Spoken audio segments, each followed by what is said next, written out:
Hello everyone, welcome back to another Commander Deck Tech video. As always, whenever I run polls on my Patreon, I give my patrons the option of what commander I use to make videos of, whether it's my Commander Deck Tech videos or my Commander Tips videos. So if you feel interested in supporting the channel, that is a pretty cool way that you can do it. And you also get to contribute your thoughts, your opinions on certain commanders. This week I gave them the options from Commander 2018, a lot of the newer ones, and they chose Yuriko the Tiger's Shadow. She is the ninja commander, the brand new one. The one we've been waiting for, I would say. She's 3 mana in Dimir colors, but don't worry about that. You're probably never going to pay her actual mana cost. She is just like Derevi in the sense that you can keep using that commander ninjutsu to put her into play, and you never have to worry about the commander tax. She is a 1/3 legendary human ninja, and the commander ninjutsu works pretty much the exact same way as the original ninjutsu. However, it's better because it has commander specifications. You can use it when she's in the command zone or in your hand. You couldn't do that before with other legendary ninja options like Ink Eyes. She just had ninjutsu, so you'd have to find a way to bounce her back to your hand in order to use her ninjutsu, whereas with Yuriko you can just use it from the command zone. And it's always going to be that 2 mana, perfect. And whenever a ninja you control deals combat damage to a player, you're going to reveal the top card of your library and put that card into your hand. Each opponent loses life equal to that card's converted mana cost. So obviously what you want to do here is play Ninja Tribal. The main downside to doing this though is that there are only so many ninjas. You're going to have to depend on a lot of unblockable creatures. Once you do get ninjas in your hand, you want to be able to play them, and the only way that you can do that is if you have unblocked creatures attacking. You get to then replace them with your ninjas with their ninjutsu abilities. So you're going to want to look at some very cheap creatures like Goodil Lurker, Mistcloaked Herald, Slitherblade, Tormented Soul, Triton Shorestalker. Those are just 1-drop creatures, so turn 2 you can then Yuriko. May not be the wisest thing to do, but that is what these allow you to be able to do. You also have some other cheap ones like Dimir Infiltrator, Escape Artist, Flitterstep Eidolon,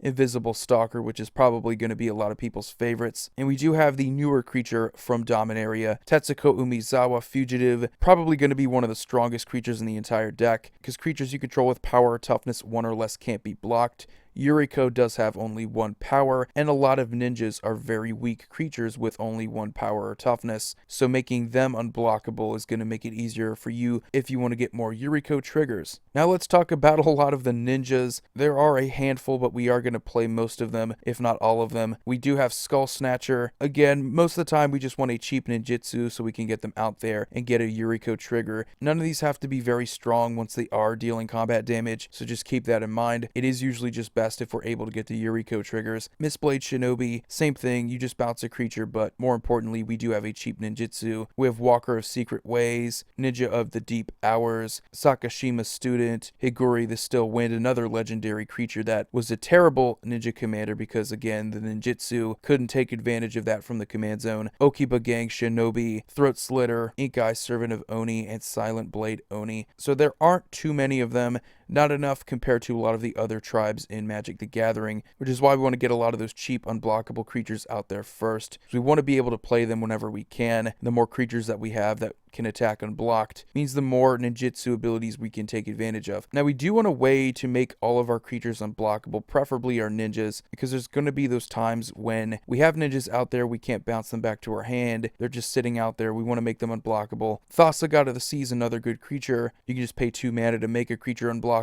Filth is a very underrated creature, kind of like the other incarnations from Judgment. When it's in your graveyard and you control a swamp, creatures you control have Swamp Walk. Another way we can make them all unblockable. And yet another extremely underrated card, but fits in with the tribal theme as well. Cover of Darkness. You choose a creature type, you're going to choose ninjas. Creatures of the chosen type have fear. You're going to be able to attack most opponents. And if you really want to protect your Yuriko, you can give her Shroud and make her unblockable with a Whisper Silk Cloak. Never really hurts to have that in there. Now, since we don't have too many ninjas to take advantage of, it is important that we play cards like Arcane Adaptation, Conspiracy, and Xenograft. These are all going to make our creatures ninjas, so our unblockable Slitherblade will also be a ninja Naga Rogue, which means that we get even more Yuriko triggers when they deal damage. They're also unblockable, so that's pretty sweet. But another thing that you want to make sure that you have is ways to manipulate the top card of your library. The best way to do this, in my opinion, is using tutors like Mystical Tutor, Vampiric Tutor, and Liliana Vess. These just tutor up something specific, put it on the top of your library. We have a lot of super expensive cards in here, and this is in addition to other ways that we can manipulate the top card of our library using good cantrips like Brainstorm, and also using Sensei's Divining Top and Scroll Rack, because we are going to be holding on to some really expensive cards in our hand. That way we can just put them back on the top of our library and force our opponents to lose even more life.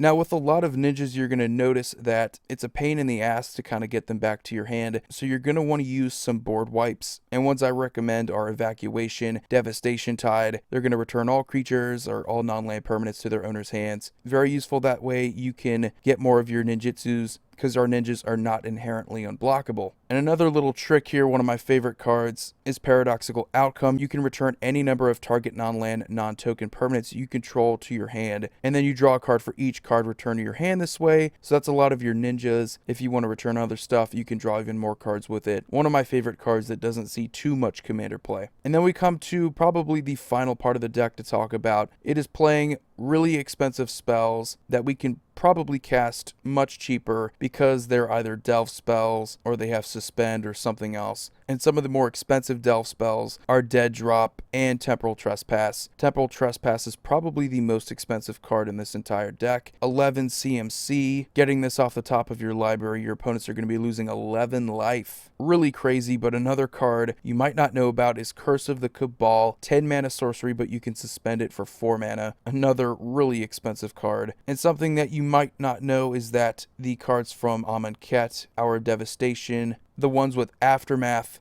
both sides are going to count towards the card's overall CMC. So something like Consign to Oblivion is going to be 7 mana, Commit to Memory is going to be a whopping 10 mana, and Rags to Riches is going to be an 11 mana card. That is just crazy. You have a lot of ways that you can force our opponents to lose life because we do play a lot of those cards, and we should be able to deal a lot of damage with our ninjas and get a lot of those Yuriko triggers. So a very fun deck. Highly recommend it. Probably going to be one of the decks that I do actually build from Commander 2018. Very unique playstyle. Haven't really seen anything quite like it before. And it's definitely something that ninjas were looking forward to. We finally got a blue-black ninja commander. And it is very ninja-like to just come out of nowhere and potentially win the game. If you're able to scroll rack and put a few of those really expensive cards on the top of your library, you can easily win the game off of just one swing, especially if you're able to use something like Cover of Darkness, Arcane Adaption, make all of your creatures ninjas, and get a bunch of those Yuriko triggers. Just fantastic. You're probably not going to win off of combat damage alone, so it's great that we have this included into the card as a means to actually win the game, because ninjas weren't too terribly strong before. Now they actually have a pretty decent engine. But anyway, guys, hope you enjoy it. As always, the link to the entire deck list will be in the description box below, as it usually is for most of my Commander deck techs. You guys have a wonderful day. Voidier signing off. See you all next video.